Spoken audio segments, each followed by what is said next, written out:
Hey, everybody, it's Scott Steen with winnersandwhiners.com coming to you with our Monday morning edition of Today in Sports Betting. Pretty good, cool audio tricks we did there, huh? That is our sports betting official YouTube show here with all the help of the guys over at Winners and Whiners, with the help of one guy in particular. He is my friend, my partner in crime. He is the one, the only. He is Scott Reichel. Happy Monday, Scott. How are you today? Doing pretty well. I wasn't aware we had all that money for the audio tricks, but apparently you learn something new every day. That's Uh, right. yeah, I mean, that's why you're the host, I guess. But overall, yeah, doing pretty well. I played poker pretty much all weekend. Of course, I talked about some horses, I believe, on the show, I believe the last video we did, and I said Secretariat in the virtual, that was a winner, and I said Charlotte in the Arkansas Derby. That was a winner. So overall, decent day with the ponies. Couple of tough picks there, Scott. You really went out on a limb with those two. I believe sometimes you got to go rock chalk on that one, and it'll pay off. But, for virtual racing, you can go with anybody you want, but I think we talked about it before. Secretariat's probably the greatest horse of all time. If you're going to be doing a historical race, he should probably be winning. Yeah, and the odds had pretty much plummeted on him by the time that the race went off. He was minus 170, minus 200, right around there. He opened up at plus 200, so that line completely just collapsed. But yeah, overall, I mean, I thought it was kind of pathetic that they had about 2 hours and 45 minutes of random talk before the one race. I really was hoping they would throw in another virtual race. I turned it over to ESPN The Ocho, and I was watching marble racing for about 5 minutes. I have. Yeah. How was that? Not good, but they also like had. It sounds. Yes, they had Golden Tee. The arcade golf game. Of course. They had the professional circuit, so I was watching a couple of competitive match play games in Golden Tee golf. I know. Wow. Throwback to all the bars I was in for college.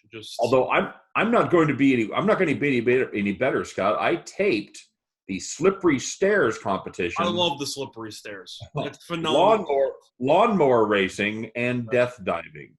I mean, the slippery stairs one, I don't know how it's a sport.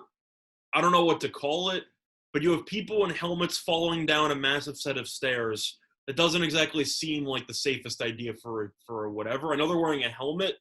Probably not the greatest idea. They're inflatable. They're like the slides at the carnival. Oh, okay. That makes more sense. But yeah. I thought they were just falling down like in every mobster movie when they shove somebody down the stairs. I'm like, okay, that's not exactly the greatest idea for a program. I gotta be honest, Scott. If I'd have known they were going to be inflatable, I probably wouldn't have taped it. That is fair. That is honestly fair. I mean, I've seen that a bit here and there. It's okay. I mean, I think the best part's when they chuck objects down the stairs. I think that's probably the peak. They have like the two girls at the top squirting some unknown viscous liquid. I don't even know what it is. Yes, it's awful. Mm-hmm. It's definitely a unique program. But ESPN's getting desperate for content, and I'm not surprised that they brought back the Ocho roughly, 5 times in the past 3 months or something? They've been trying.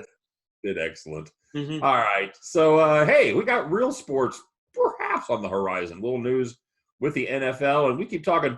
Probably in a week or so, we're going to do an update show where we talk about all the different leagues and what their plans are vis-a-vis the virus. But the NFL came out, Friday over the weekend? When did they announce that, Scott? About they're plunging ahead. No change to the schedule at all. They went ahead and announced the schedule. And yes, I know that they officially announced the preseason schedule. I believe they said the actual regular season schedule will be announced sometime this week. So That's the way at least I interpret it. I don't know if there's going to be dates attached to the schedule or how that's going to work, but it's always good to start looking at the schedule and to try to predict if your team actually has a real chance of making the playoffs or if your schedule is just absolutely brutal. Having said that, I think your Chiefs will be fine regardless, but that's just a hunch of mine. Like our chances. It's like we're the Secretariat. Well, maybe not the Secretariat. We're certainly the what's the one that we want? The race they actually showed on Saturday. The Arkansas Derby? No. From a couple years ago, from the last Triple Crown winner. Oh, Justify? Yeah, no, the one after that. American Pharaoh? Thank you. Yes. See how quickly that goes out of my brain? I think Justify was after, I thought. It was? I thought Justify was after. No, you're the one that goes to the races. So, And I wasn't at the American Pharoah one, but I'm pretty sure you went from no Triple Crown to back-to-back Triple Crown. I think. Yeah, I think Actually, no, that's not true. There was a gap year because Taproot won, and then you had Justify win the year after. But yeah, I was there. I was there for Justify's Triple Crown.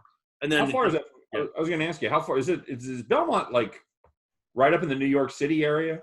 It's like 40 minutes out. It's literally I'm trying to think of how to exactly explain where it is. It's probably around 30 to 40 minutes. I'd say it's somewhere in between the city and where I am. So it's all right. Well, that tells me exactly where it is. Because I always think it's like upstate. No, it's not by Syracuse or Buffalo or anything like that. Right. What's the track that's upstate? I always just know it as the Buffalo track. I'm not sure what it's called. There's a famous track upstate. Yeah, I don't know the name. I tried to bet on it once, didn't work out. Happens. All right, good enough.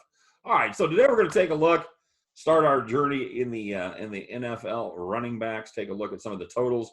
A lot of them were combined totals, rushing and receiving. We had a few rushing totals, a few touchdown totals, and Scott and I, we like to keep it fresh, so we never know what the other one has done. We don't rehearse this. I know that's hard to believe when you watch the show that there is absolutely no rehearsal time, but it's always a surprise to each of us what the other has chosen. So we're going to take a look today at the NFC running backs and their totals. And Scott, you're the away team today, so kick us off. What you got?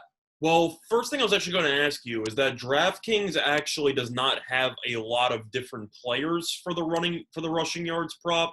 Does PointsBet have a lot of options there, or are they also relatively limited?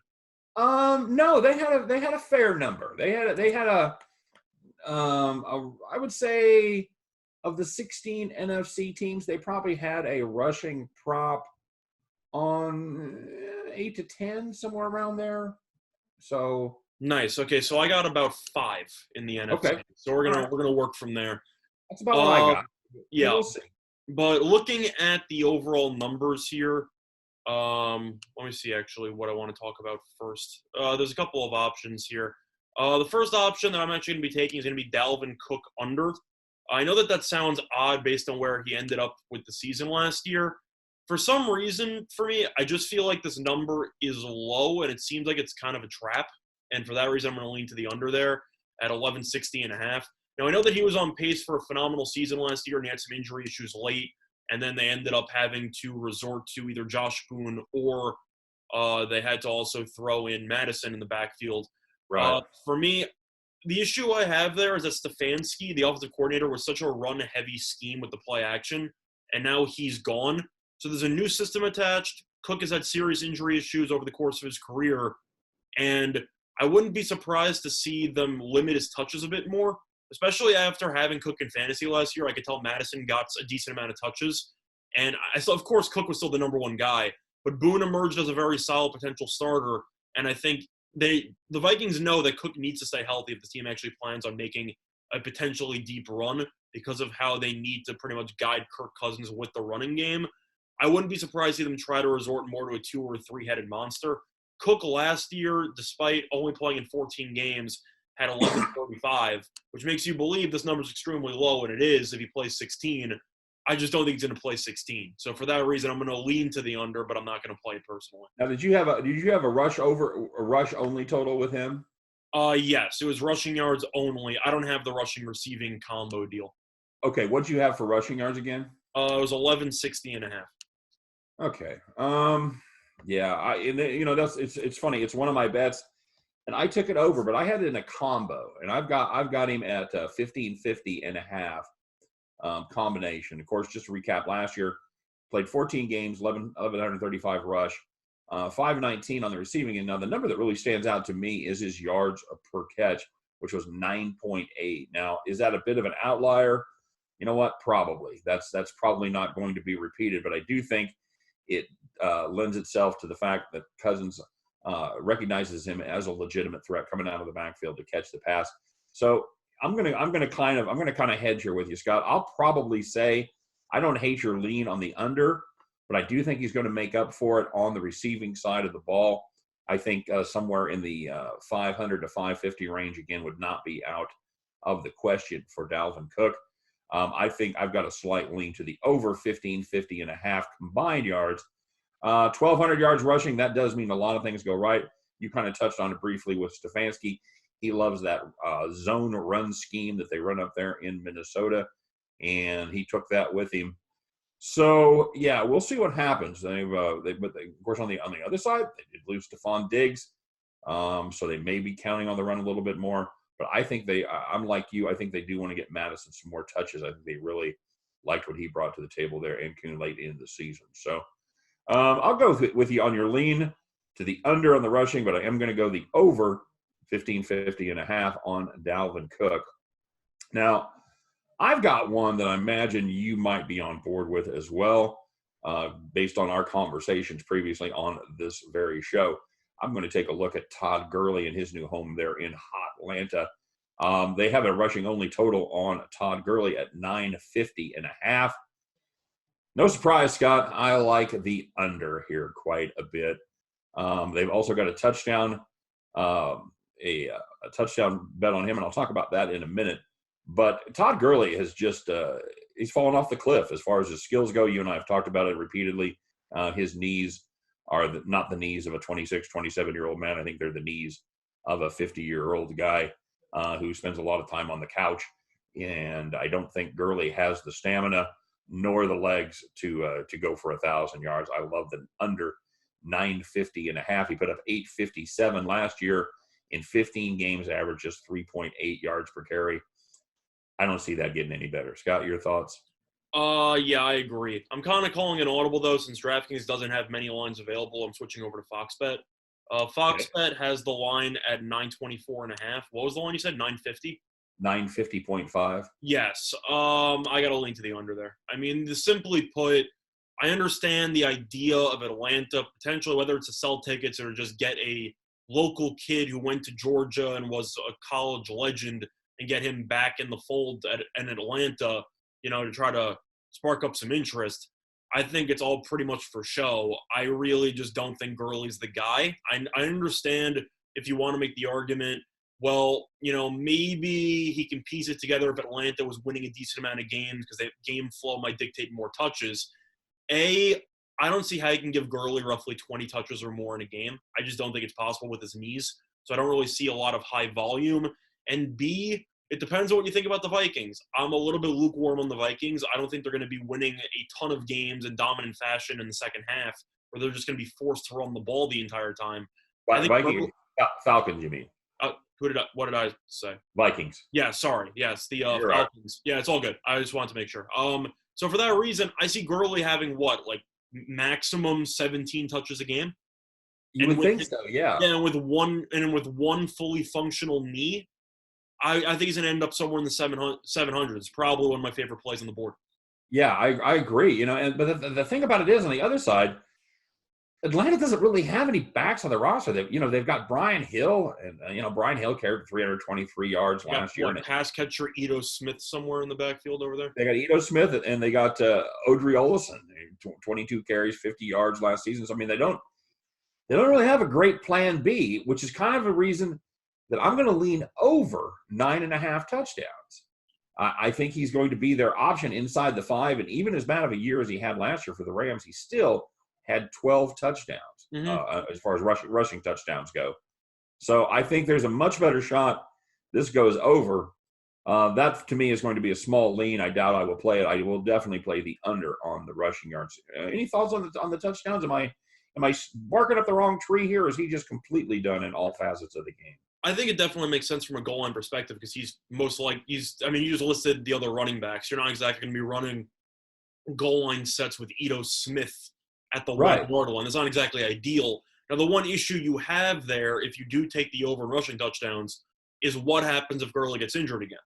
Yeah. You're basically screwed. I mean, that's just how I would put it, where as long as he plays week 1, if he gets injured, which, based on his track record, no offense to Gurley, that doesn't seem that unlikely because he's gotten injured a lot over the course of his career. You're already leaning under to the yards anyway. If he gets injured, that's pretty much icing on the cake. Now, of course, you're never actually rooting for an injury for a player, but that's the one area for the over and rushing touchdowns where I might tell you to not take it just because he has some durability concerns, especially with the knee. And if you have to wonder if he's going to be getting all the touches in the short yardage games, that's a lot of pileups with a lot of heavy defensive linemen on top of him. That definitely is probably not good for the body. Just going to throw that out there. You're right. You know, and it is kind of a hero play. It is kind of counterintuitive to take the under rushing yards and the over touchdown. I think we both agree the under is a significantly safer play out of the two. Yeah. And the likelihood of an injury is certainly strong for him to miss. I would say multiple games, 2+. Certainly not outside of the realm of possibility. Mm-hmm. What else you find? What else you find we can put a little sprinkle on, my friend? Well, this one might sound a little bit odd, but I actually like Aaron Jones under 1,049.5, and that one is available at plus 100 on Fox Bets. You're actually getting even money there. Main reason why Aaron Jones had a phenomenal year, as everybody knows. However, despite how great he actually was, he only had 1,084 rushing yards, and a lot of that is because he played a huge factor in the receiving game, and he had a lot of receiving yards out of the backfield as well. Main reason why I actually like this play is because of the very questionable second-round pick that the Packers actually had, where they ended up taking running back A.J. Dillon out of Boston College. Whether or not – do I think it was a good pick for the spot? No, I think the pick was terrible. However, A.J. Dillon is such a huge running back, and I think we can agree he most likely will become the short yardage running back for the Packers. So for that reason, because of the fact that Aaron Jones, despite being a pretty solid running back, I'd say isn't exactly the biggest guy in comparison to Dillon especially. Dillon has a build similar to Derrick Henry with significantly less speed. For that reason, I just think Jones is going to get less touches because in all these short yardage games, kind of like what happened with Gurley, where I always said he would get the ball a lot in comparison to the other small running backs. On 4th and 1, 3rd and 1, 3rd and 2, why would you give it to Jones instead of Dillon? I just think that Jones is going to have less touches, and considering the fact that he barely went over last year, I think that the reduction in touches will be enough for him to finish somewhere in the 900s, potentially the low 1000s. But I think that 1049.5 is a little bit too high, so I'm going to lean to the under on that one. Wow. Okay. So that's an interesting play, and it's not a bad strategy with A.J. Dillon there being the running back. I say that's the kind of the opposite situation that you have in Atlanta, where you do have a second round draft pick, somebody that I think they're going to be counting on there to be a significant part of the offense in Green Bay, and I think he is going to get. He's definitely going to get some touches. Aaron Jones had 236 carries last year. Had a nice average, 4.6 yards per carry. He has been. Over his NFL career, he has averaged 5 yards per carry. Well, they still have Jamal Williams as well. So now they have actually – I'm confused. They already had 2 decent running backs, and now they drafted one in the second round. Are you really just going to let the one in the second round just sit on the bench all year? I don't see how that happens. It seems like they actually have 3 running backs. I know Jones is the best one by a wide margin, but Williams got a decent amount of touches last year, and I think Dillon can cut into the short yardage work. So I wouldn't be surprised to see them try to limit Jones' touches a bit more and to try to balance it out a little bit amongst the 3. So yeah, and he is such a weapon out of the backfield as far as the pass catching game. He put up almost 500 yards, 9.7 yards per reception, and I think that's a weapon that I think they're probably going to have a pretty good rotation there. Mm-hmm. Probably not a true rotation like they did in San Francisco, at least towards the middle of the season where they did use all 3 guys. But I think that they are definitely going to cut into Aaron Jones' carry. Aaron Jones less than 1,000 yards. What was the actual total there, Scott? Total was 1049.5 on Fox Bet at plus 100. All right. Okay. All right. I'll cautiously tell you. The plus 100 is tempting. The plus 100 is tempting. Anytime you don't have to pay juice, it's always a bonus. Agreed. Absolutely. All right. Let me. What I want to take a look at here. How about those old Chicago Bears, Scott, and David Montgomery? David Montgomery, they kind of got a low total on him, 1,100.5 combined yards, and he's not a big pass catching weapon out of the backfield, but he did put up 185 yards last year in pass receiving and 25 carries, 889, which puts you just under that around 11, about 1050 there. But I think they are going to count on him a little bit more this season. You and I talked before the show a little bit about the the weird situation there in Chicago with the quarterbacks and more appropriately the entire 2017 top end of that draft, where 4 of the top 5 picks in the 2017 draft most likely will not have their option picked up after this last season. For those reasons, I think they're going to be able to. I think they're going to have to count on this running game even more. I think they want to find out exactly what they have in David Montgomery. Scott, your thoughts? Well, the thing about Montgomery, I really didn't think he had a great year last year, especially after the high expectations he had coming out of Iowa State. Yet he still had 889 rushing yards, which kind of surprised me. I really thought he was probably somewhere around the 600, 700 something range. I really didn't think he'd get that high. I actually like Montgomery as a player. The main issue that you have with the Bears, and I feel like the question that I have to ask you, is with the quarterback concerns. If you have a Montgomery prop, would you prefer Trubisky or would you prefer Foles? I would prefer Trubisky. Is that just based on the fact that Trubisky's less of a threat to pick up a ton of passing yards, so you have more options for rushing yards? Yes, I think with Trubisky in there, they're going to have him hand off the ball more than they are Nick Foles. That's just my thought. The one thing that does concern me about David Montgomery in his rookie season, he did just average 3.7 yards per carry. So that is slightly concerning, but I think they are probably going to make an effort to get him involved in the passing game even more. So again, not a real strong play. I have a lot of leans here, and that is one of them. What do you think? Who would you rather have at quarterback? I think it's tough. I think for me, actually, I would actually take Foles, and the reason why I would pick Foles is because Trubisky is such just a non-threat when it comes to throwing the ball downfield that I feel like defenses can just add another guy in the box, play press coverage on the outside, and then because of that. I mean, Montgomery, who had 3.7 yards per carry, that's not great at all. But when you're stacking the box and Trubisky is not a real threat to burn you downfield, that's going to hurt some openings. And I think if Foles has the ability, which we all know he does, I know he was awful with Jacksonville. That whole stint was a disaster. But he does have a pretty solid deep ball. And I think if teams are going to be concerned about the play action fakes or stuff like that, I think there could be more holes for Montgomery to use.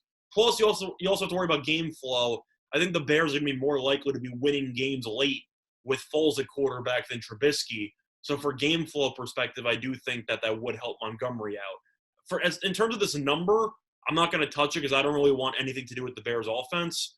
But I would personally hope Foles starts. But we talked about it before at an underdog price. I still like Trubisky to start week 1. Yeah, we talked about that. I was going to touch on that. Trubisky is up to 2-1 plus 200 to make the opening day start. You and I both agree that there is value there. I think this job, especially without a training camp to incorporate into the system, I think this is still Trubisky's job to lose. Well, I actually see a different number on Fox Bet. I see plus 235 on Fox Bet. So if you shop around, you actually get a bigger underdog price. I don't get it. Yeah, and and I would hold. I would not make this bet anytime soon until you at least saw the peak and see a little downward movement. As long as this number is still going up, I would hold off on making that play. I don't think it's going to go. I don't think it's going to go from 235 to 150 overnight. Mm-hmm. Once you see it peak, if it goes from 235 to 225 or something like that, then you go ahead and pull the trigger. I think it depends on. Yeah, I sorry to interrupt. I think it depends on the schedule, because if the NFL decides, kind of like the draft, regardless of how much preparation you have or how little you might have, we're starting the season on blank. This is the start date. Deal with it. If there's a shortened preseason, shortened whatever, they're going to have to make do, which I think is definitely a possibility. And if that is going to happen, is Foles really going to start with basically no reps in practice? I think the NFL is more likely to decide we're just going to cut OTAs by 2/3, maybe have 1 or 2 preseason games, and then we're going to try to start it on time because everything got delayed and the NFL knows the importance of starting on time. So if that's going to happen, that's going to kill Foles' chances of starting. Wouldn't you agree? Yeah, I totally agree. I think that's exactly the scenario. Here's my bold prediction. I think the NFL, they report to camp somewhere around the last couple of weeks of July, maybe somewhere in the 21st range, something like that. I think they have probably 3 weeks of training camp. I think they played 2 tune-up games there with the preseason, and I think they try to start that season there in the first week of September on time. Mm-hmm. I think that definitely works against any newcomers, especially on the offensive side of the ball, in your skill positions, getting as many reps as they normally would in a situation like that, where I think you would legitimately have a quarterback battle there in 4 preseason games between Foles and Trubisky. I just don't think that plays out with the abbreviated OTAs, training camp, and preseason schedule. So yeah, I mean, I agree. That doesn't really tie into Montgomery, but it does if you believe that whoever's behind center makes you feel more confident or less confident about the bet itself. Now, for rushing and receiving, you can make the argument, well, he might catch dump-off passes anyway. But honestly, Tariq Cohen kind of kills his production as a wide receiver. Montgomery's a very good pass catcher out of the backfield, but he never really has a chance to show it because Cohen's always the third down running back, so he's always losing some touches there. I think it's just very tough to trust the Bears' offense, any part of it, over or under, with how just anemic the unit looked last year. So for me, until I actually see some progress, or at least I see something from them, everything about them is an easy pass for me. All right, so give me something that does light your fire. What else you got? Well, I feel like we wouldn't be able to talk about the NFC for rushing yards if we didn't mention Christian McCaffrey, who just got paid, to put that mildly. And his number on Fox Bet is currently 1220.5. Now, if you shop around, it's actually 1300.5 at DraftKings. Heavy juice to the under. So if you actually want a middle of about 80-something yards, that actually is available for you between Fox Bet and DraftKings. I'm going to stick to 1300 here, and I'm going to take the under on this. I know that he ended up having 1387 last year. I just think that number's too high, especially since McCaffrey is such an elite pass catcher out of the backfield. I feel like it's very tough to pick just rushing or just receiving with him. I feel like if you're going to take a prop involving him, you should take the over in the combo, rushing and receiving, because he can go for 1,000 in both any day of the week. The main reason why I like the under here is because I think that since Bridgewater is now the quarterback and they also got Robbie Anderson and they try to improve the offense, I don't think they're going to need to lean as heavily on McCaffrey as they did last year when Kyle Allen and an injured Cam Newton were basically starting every game. So for that reason, I mean, you throw Will Grier at the end of the year, you're running the ball pretty much every play because Greer's terrible. I think I think that Bridgewater has the ability to instill some trust in the coaching staff that they will return the favor and let him throw the ball a little bit more. I think McCaffrey's always a great pass catcher. I like the receiving core. I think it's decent over Carolina. For that reason, I think McCaffrey should finish somewhere around 1,200. But I think 1,300 is a little bit too high, so I'm going to take the under. Yeah, I've got the combo on him at 2150.5, and that does seem high. He had 1,000 yards receiving last year. That is such a big ask for a running back, man. So much has to go right, and so much has to go wrong with your offense when he's that big of a part of your passing game. So yeah, I think. While Bridgewater certainly will never be confused with, Joe Montana, I think it is certainly possible that they do get to throw the ball downfield a little bit more, because when Cam Newton played, he had the hand problem. But that was but then he, early in the season, he was the shoulder where his accuracy was just absolutely dreadful on anything over about 10, 12 yards. Mm-hmm. It was a complete crapshoot. If you watch that game, one of the worst games that I've seen with the. Was it Tampa Bay and the Buccaneers on Thursday night? Well, yeah, that Thursday night game. They did the 4th and 1 Wildcat gadget play with McCaffrey, and he got stuffed. Right. That was just a dreadful football game. So the other thing about Newton is that he wasn't fully. I don't know if he was fully rehabbed or the shoulder was giving him issues, and then he had no mobility, so he couldn't step into any of his throws. And then Kyle Allen came in, and realistically, I know that you might occasionally get a Brady story or a Romo story of somebody who's undrafted or somebody in the late rounds who turns into a star. Most of the time, there's a reason why quarterbacks are taken late, and it's because usually they're not very good. And Kyle Allen was okay. He provided a bit of a spark early on, and then defenses figured him out, and he's pretty much useless after that. So with Bridgewater, who was undefeated last year as a starter with New Orleans, if you're going to throw the ball a little bit more effectively, it's going to cut into McCaffrey's rushing yards. And I think that if he barely went over 1,300 last year, despite being an MVP candidate for roughly the first 12 weeks, I'm going to have to lean to the under because I think he should show some regression. Yeah, I think that's hard to argue with. Someday I'm going to do a show. We're going to talk about the new generation of quarterbacks, how a lot of them throw off the back foot. When my son was coming up, I kind of was an amateur quarterback coach as far as throwing motion and how to step into the ball and, where to have the hand position and all that. And it's something that really stands out. Mahomes does it. A lot of the new generation, they don't necessarily worry about stepping into the ball. They're willing to give up. They're willing to give up some velocity and still be able to throw an accurate ball off the back foot. Scott, I know this is kind of a curveball. You got any thoughts about that? Well, I think it definitely is important to – I mean, I played quarterback for, recess and stuff. I can't say I was ever actually on a peewee football team or anything. But it's always important to step into a throw, and I agree. Sometimes just because you're athletic doesn't mean you should rely solely on athleticism. Most of the time when you see great quarterbacks in the NFL, even though they work out all the time and even though they're very strong, their footwork is usually impeccable. And that's always Absolutely. What separates the great from the good quarterbacks. That's also a reason why I was never a big Cam Newton guy. And even when his shoulder was bothering him before that, he was never really accurate to begin with. Not just because he never sets his feet on any of his throws. It's a problem. It hurts his consistency, and that definitely hurts. That's why Drew Brees is one of the most accurate, if not the most accurate quarterbacks of all time. It's because his footwork is actually perfect pretty much every time he throws the ball. Agreed. Agreed. Brady's the same way. Mm-hmm. But who is constantly throwing off his back foot is Pat Mahomes. And it works for some. Rodgers used to always do that in his prime also. So I don't get it, and I will say my one humble brag here as a parent, my son played quarterback through middle of his high school career, switched over after that, but he was as an 8th grader threw a 60-yard touchdown pass in the air.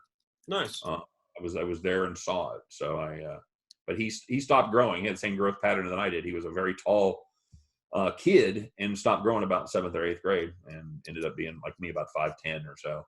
So. But for that brief period, you thought he was going pro. You were expecting Justin Herbert level build right there. He had the arm. He had the arm to do it. Of course, he had my speed. Mm-hmm. And actually, I beat him in the 40 time. I mean, not now, but he ran a 5.4 40. Okay, that's the Jared Lorenzen 40-yard dash. Which I think speaking of Jared Lorenzen, one of the greatest nicknames of all time. Remember they had Rod Sharp. He was he hate me. Mm-hmm. Going back to the XFL. Yeah. They called Jared Lorenzen he ate me. So. Well, they called Jared Lorenzen the hefty lefty. So that was. I know that's much more pedestrian. It's a good time. It's a good time. Yeah. I mean. Yeah, really not much else to say. I mean, he became a little bit of a football cult legend? Is that a way to put it? I don't know how to describe how that worked out. I think he ended up playing, 6 seasons or so? I mean, he was in some indoor football leagues. He kind of traveled all over the place. But of course, all the recognition he got was based on his college career. But overall. I was really hoping that would be like a trend. I was really hoping we'd see a lot more 300-pound quarterbacks in the NFL. It didn't happen. I mean, of course, on a somber note, Lorenzen passed away roughly a year ago. But all-time nickname there. I definitely got to respect that. Okay. So he had a shorter NFL career than I thought. I had thought he was traveling in the indoor football league, and he was in a bunch of different random leagues. But people always knew him for his college career at Kentucky. Right, absolutely. Yeah, he just lasted 2 seasons with the Giants there. So, mm-hmm.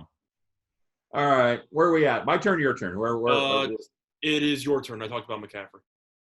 Okay. Here's another one that you almost have to talk about in the NFC is Zeke. Zeke down there in Dallas. They've got him at 1750 combined. I'm a fan. I think they are going to lean on this guy, and I think they're going to ride him till the wheels come off. And I think they want to. I think Jerry Jones likes to make sure that he's getting his money's worth, and they're paying Zeke. He's a very, very solid running back out of the backfield. He averages about 300 yards, about 300 carries per season, somewhere in the mid fours as far as his yards per carry, 4.5, 4.7. So you know what you're going to get. You're going to get probably somewhere in the neighborhood of 13 to 1,400 rushing yards out of him, and he's going to tackle another 400 plus out of the backfield. I think Zeke and 1750. I think that's a good number for him, but I do like the over there. I think that the Cowboys are going to ride Ezekiel Elliott pretty hard this year. What do you think? I agree with the over. I know for rushing yards, DraftKings currently has it at 1275.5, so I'd take the over there. I disagree with a little bit with you on the premise on them trying to ride him completely, for a couple reasons. One, they also just got CeeDee Lamb. It's always attempting to try out the shiny new toy that you got for Christmas. And I wouldn't be surprised to see the coaching staff, especially with McCarthy's system and everything like that. Wouldn't surprise me to see Dak try to throw it around the yard, trying to test out this receiving core, just enjoying all the one-on-one matchups on the outside. Plus, I had Elliott in fantasy last year, so I'm aware of some of the game plans and stuff like that. Tony Pollard actually got a little bit more reps than I thought he was going to get going into last year. Of course, Elliott's clearly the number one guy. It's not even a discussion. But it wouldn't surprise me to see Pollard get maybe 5 carries a game. It really wouldn't surprise me there. So for that reason, I do think that Elliott is not going to be ridden as hard as people expect.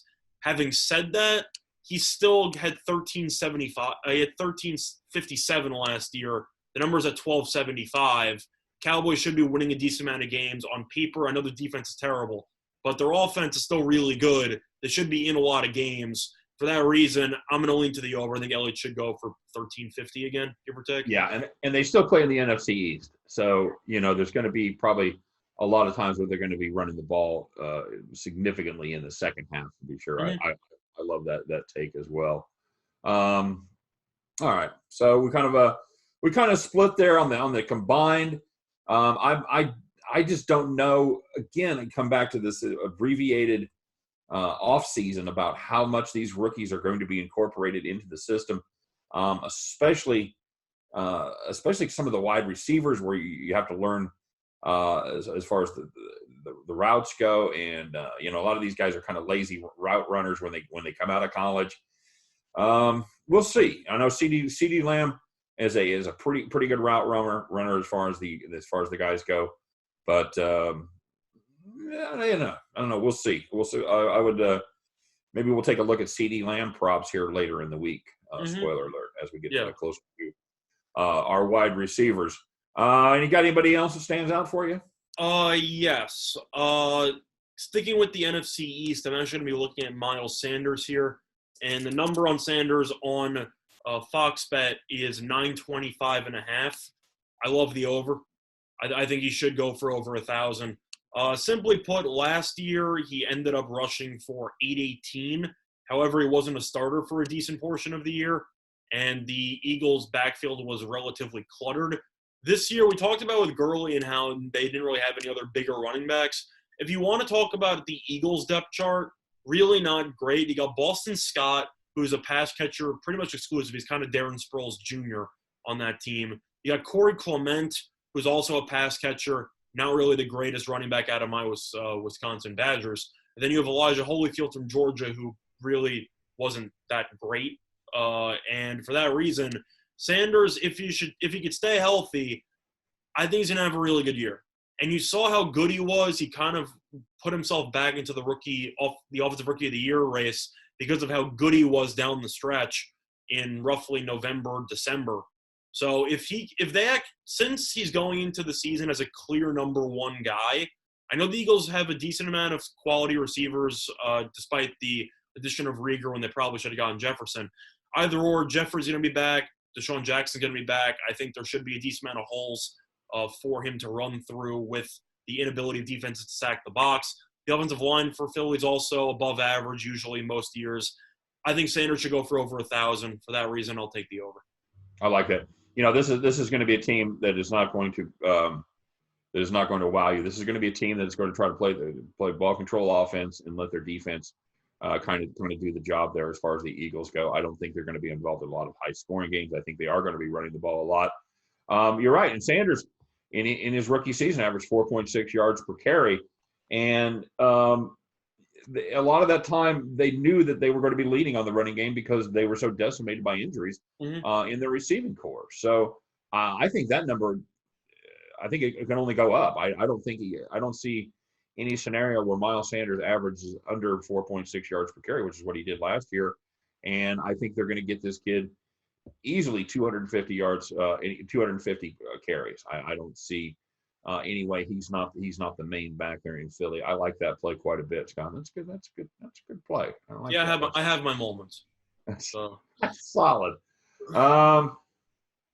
That's really you and I had Cook. We had a different side there. I'll take a spin with Saquon Barkley. How about that? Okay. I don't have a number on him. I don't have it split up. I've got 1750 combo. Well, I have the rushing yards exclusive. Are you looking for the higher number or the lower number? I like the lower number. I think he's going to go for I don't know. I'm going to put him somewhere in the 1,200 range. Yeah, his number's 1,250 and a half. Okay. That's a little high, but I'll tell you It's a little bit of inflation because they know it's the local with DraftKings with Jersey and stuff like that. So it's tough to play sometimes the New York teams because you are going to play that East Coast tax unless you're playing the opposite way. I'll tell you what I do like though is I do like his combined rushing and receiving touchdowns at 11.5. I think he's going to be quite a weapon. I'm going to project that he stays a little healthier than he did last season. He made just 13 starts last year and put up just 8 touchdowns. I think that's a dramatic underachievement. I think he's going to go back closer to his rookie season when he scored 11 rushing touchdowns and 4 receiving touchdowns for a total of 15. I like the over 11.5 combined touchdowns for Saquon Barkley. I think if you were going to take this with Barkley in any prop, I think you'd be more likely to take the touchdown over than the yards over. Main reason why I know the Giants just drafted Andrew Thomas, who should help out on the offensive line. Is the rest of their offensive line any good? Not really. That's going to hurt some yards. It's just the way it is. But on the goal line, you pretty much have to give Barkley the ball. Right. That's a no-brainer. I know Daniel Jones, who looked pretty good last year as a rookie, all things considered, with the abysmal offensive line and the fact that he came in midway through the year, looked pretty good. But as a whole, he's had injury issues. And if he gets injured and they have to bring in a backup quarterback, Barkley's touching the ball 30 times. Yes. So if you want to look at it from that perspective, I think Barkley, you might have to worry about injury and wondering what happens if he misses a game, what happens here or there. That's going to kill you in yards because the number's so high. Might not kill you in touchdowns if Barkley ends up having, all he needs is one touchdown or one and a half touchdowns in 8 or 9 games. I think that's definitely doable. So for that reason, I would lean to the over as well. When he came back from injury, Barkley was fantastic over the last couple of regular season games. And I think we all know that when healthy, Barkley's, in my opinion, easily a top 3 running back in the entire league. So for that reason, if you're going to take a high total, it better be with the creme de la creme of the position. And I think Barkley's one of the creme de la creme. So for that reason, I would lean to the over touchdowns as well. Yeah, I think the 2 big things that we're looking at, I think you and I are kind of the same on this, as we look for obviously the talent of the player involved. We also look at who's going to steal reps from them, or what their injury status is going to be, how likely they are to get a significant number of touches. And I think Barkley is right up there at the top with somebody that is going to get a significant number of touches for the New York Football Giants. If you look at the depth chart from the running back perspective, their backup running backs are Wayne Gallman and Dion Lewis. Dion Lewis, as people know, is pretty much an exclusive pass catcher So you might have to wonder if maybe that'll impact Barkley on third down. But Barkley is a very good receiver out of the backfield, and he's an unbelievable runner.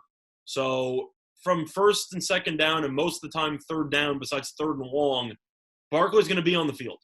So if he's going to be getting roughly 80-something% of the snaps, maybe more, you got to like your chances. Yeah.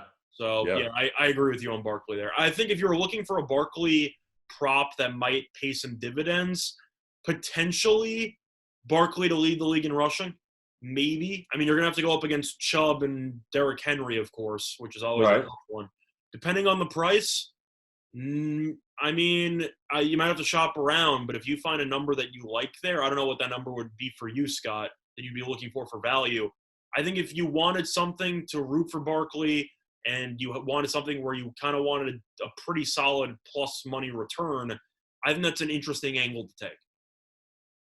Yeah, I don't know. Yeah, I'm probably somewhere in the neighborhood of plus 500. Yeah, I was going to say probably around. I'd probably lean more to plus 650 or higher, just because Henry it's just the volume. It's the sheer volume. We'll get into that tomorrow with Henry. But did they pay Henry a massive extension? Or did they not pay him yet? I don't think they've paid him yet. That's the point. Is that I don't think they paid him either. So they just might run him into the ground and let him go. Like Henry can easily get 30 carries per game, and I think the volume might be brutal for other people to lead the league in rushing. But Barkley, he's always a threat to take any carry to the crib, and that's something you look for when it comes to rushing yards and potentially leading the league.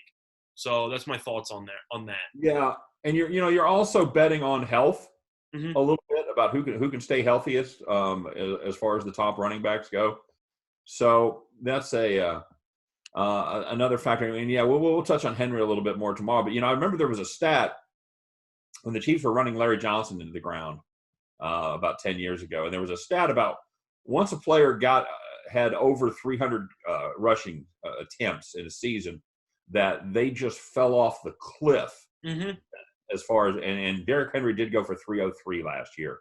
So I'll be curious to see whether you have that drop off. But again, we'll talk about that tomorrow. We don't want to steal any of Tuesday's thunder. Oh, by the way, Scott, happy Star Wars Day. I forgot to say that. I guess it's a mandatory thing that everybody has to say on May the 4th. So, you a Star Wars guy at all?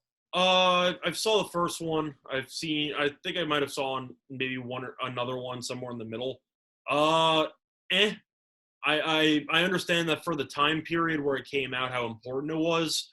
Right. I can't say that I'm a huge Star Wars guy. I thought Spaceballs was good, if that counts. I don't know if that counts, but I mean, I understand the significance of the series, but I'm just not as fully into it as some other people are. I'm the same way. I saw the first three, which of course were the middle three. When I was growing up, and saw 4, 5, and 6, and then when the first one came out, episode 1, I was working in LA, and my boss took us all to see the opening day in Westwood there by UCLA. So the opening day of Phantom Menace. Nice. Yes, and it was beat working. I'll say that, but yeah, I'm not a big Star Wars guy either. So so May the 4th, and I also saw this one tomorrow. Of course, will be Revenge of the 5th. So that's a good one too. I mean, I just kind of enjoy the fact that Star Wars Day transitions right into Cinco de Mayo. What does that mean? I don't know, but it's true. So keep that in mind moving forward. Yeah, are you a big Mexican fan, Scott? You like Mexican food? I like tequila. No, yeah, in terms of Mexican food, yeah. I mean, I don't really know how you couldn't be a big fan of either burritos or even chips and salsa, just basic stuff. I mean, it's all delicious. You can't really go wrong there. I was quite looking forward to Taco Tuesday being on Cinco de Mayo this year, and of course, the coronavirus is now it's gone too far, Scott. Well, Braun is pissed off. I'll tell you that much. He won't have full access to his tacos for Tuesday. But yeah. is what it is.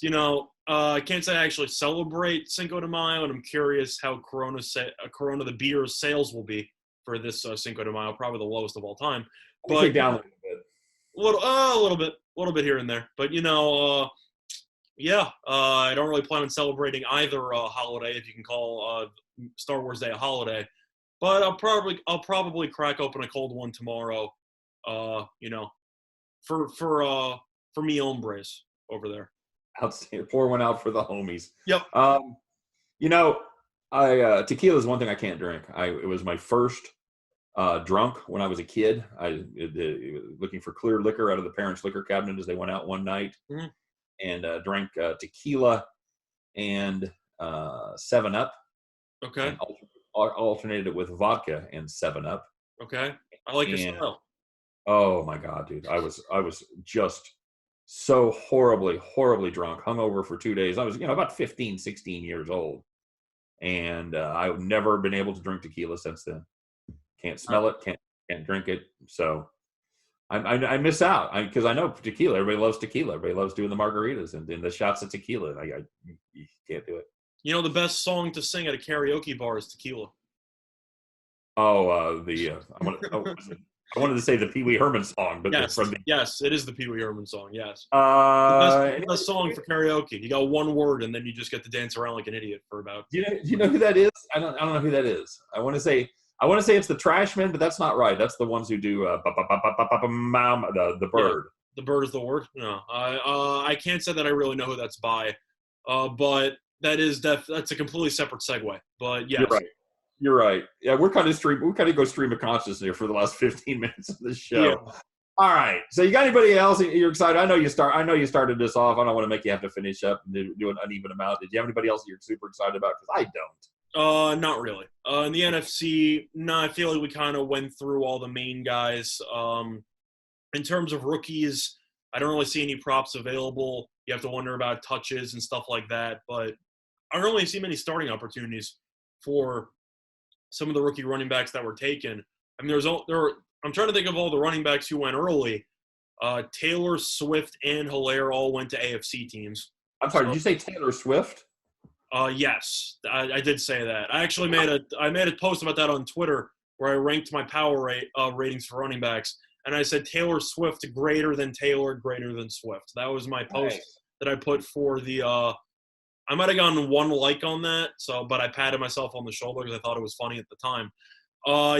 Most of the running backs taken from rookies were to the AFC, so maybe we'll find some props in them tomorrow. But for the NFC, I feel like we pretty much covered everybody. So yeah, and if you look at last year's rushing leaders, of course the top three were from the AFC. Then you have McCaffrey and Elliott, which we talked about. We didn't talk about Chris Carson mainly because there isn't a prop on him. I found the prop on Fox Bet, but there's just so many. I don't know how healthy he is off of the injury. Right. And I'm not. Right. I don't really want to touch that anyway, so I didn't bring it up. Yeah. No. Then the next on the list is of course Dalvin Cook, Saquon Barkley, and then you got to go all the way down to Aaron Jones. So yeah, we pretty much touched on all the top guys. One curious one, and I don't believe I'd touch it. You got a number on because I did not. You got a number on Adrian Peterson? Let me see if I have a number on Peterson. I shouldn't expect you to say Peterson. I thought you were going to talk about Kenyon Drake, but no, I don't have a number on Peterson. Yeah, I don't have any. Peterson's very tricky because Darius Geis keeps being told he's going to be the guy, and he keeps getting injured every year, and then Peterson's forced to get 20-something carries a game. It's the same thing, rinse and repeat every year. Geis stays healthy. Slam the under on Peterson, but he's never healthy. And then he injures himself getting off the team bus or whatever. Correct. So you can't bet on Peterson because you don't know if Geis is going to be healthy or not. Kenyon Drake, 1,000 yards. That's the number on him. I just saw that. Any interest there? Well, for Drake, I see it at 1039.5 on Fox Bet. For this number personally, I don't really have much thought on this. And the main reason why is because he was so good when he came over last year that I feel like teams might not have fully been able to prepare for him in that system. You got DeAndre Hopkins. You got a great receiving core. The offensive line should get a little bit better with them getting Josh Jones in the third round, who should be a starting tackle. But based on the numbers there, I guess you'd have to lean over. But personally, I'm not really interested in this prop. Yeah, I've got 1,000.5 on PointsBet. That division is so tough when it comes to defenses. That is so. It is. It is. There's some very arb-worthy numbers here, Scott. I see 10.50 and a half on DraftKings. If you want the $50 middle, you can go for it. But see, you're looking at a 5% middle there, man, and that gets tempting to me.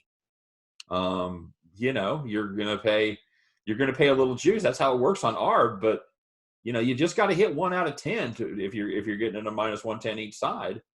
You just got to hit but a little bit over 1 out of 10. Yeah, if you're looking at ARB situations, the Dalvin Cook one's a beauty. You can take under 11.60 and a half on DraftKings, and you could also take over 10.75 and a half. So you're getting roughly 85 yards of middle, which is an absolute dream in that situation. Yeah, there's a lot better options if you're looking for ARB around, but that's something worth mentioning. Yeah, that's just kind of what made me think of that. So yeah, that's and we've talked about doing a series on betting, and we've been talking about that for a long time. But ARB is definitely one of the things that I want to touch on, even though it's not as prominent as it was 5 years ago. It's one of the fastest things that can get you banned from a sports book. Yes, that is. It's not because it's illegal or anything. It's because it's too profitable. That's why. It's kind of the way that I would describe it is it's probably one of the sharpest bets you can possibly make. Yes. That's the way I would phrase it. So a lot of people don't know about it. They think they do. A lot of people actually do know about it, but they don't do it to the extreme. And the minor idea is hedging, which is basically an ARB situation, but people do it mostly to insure their bets instead of trying to secure guaranteed profit. But you can actually make a full living on ARB if you find enough situations. You can make a boatload. Yes, there's ARB mining programs that you can run that will find you. The hard part about doing that is living in the United States. Correct. Because we don't have access to nearly the online books that you do living in some other places. So. The second that online sports books become legal throughout, you're going to see very different numbers for a lot of different players. And I would not be surprised to see some of the newer books in the U.S. Of course, the Square books, the Square bettors are going to, it's going to attract a bunch of people who have no idea what they're doing. But if you do know what you're doing and you can drive around to maybe 3 or 4 casinos in the area, watch out. Because those ARB situations are going to be like taking candy from a baby. Yeah, I agree. And I think even with, because we're in the 21st century, so a lot of times you won't even have to drive. A lot of them are going to have apps. If your state allows it, you're going to have a situation where the casinos are going to let you bet within that state. So, yeah, could be good times on the horizon here, man. All we got to do is just make it through here. This kind of a rough year. I think 2020 is going to be a year to forget for sports. Although it'll be a year to remember, but for all the wrong reasons. So yeah, I think when sports come back, I think betting is going to be massive. Do you agree with that, Scott? Do you think there's a lot of pent up sports betting juice that people are going to be just so anxious to bet on anything they have just a modicum of knowledge about? Yeah, we had that conversation for the mailbag episode that we did a couple of days ago where your interest would be the same. I thought it would be, just based on the fact that people, once you keep betting on sports, even if you take a break, of course some people might move on and say, I don't really need to bet on sports, I'm just happy sports are back in the first place. But there's always going to be those couple or millions of people, however many you want to phrase, who just decide this game's on TV. I have no interest in seeing the Cardinals play the Giants on Sunday Night Baseball.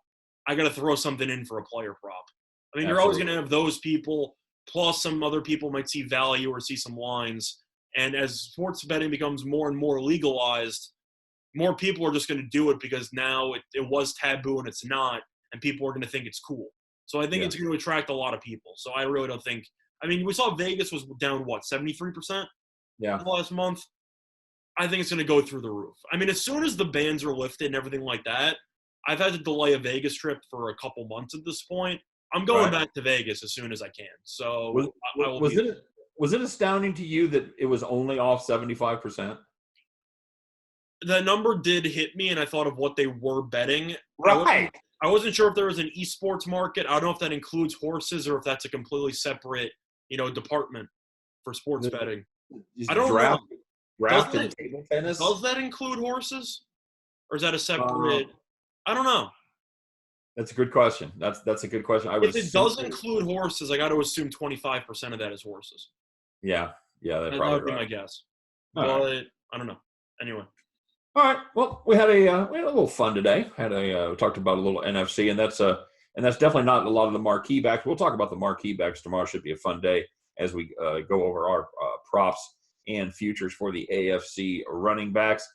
I'm looking forward to it. I think we got the week off here in a fine fashion here on May the 4th. I couldn't have done it without Scott. Scott, as always, thanks for joining me today.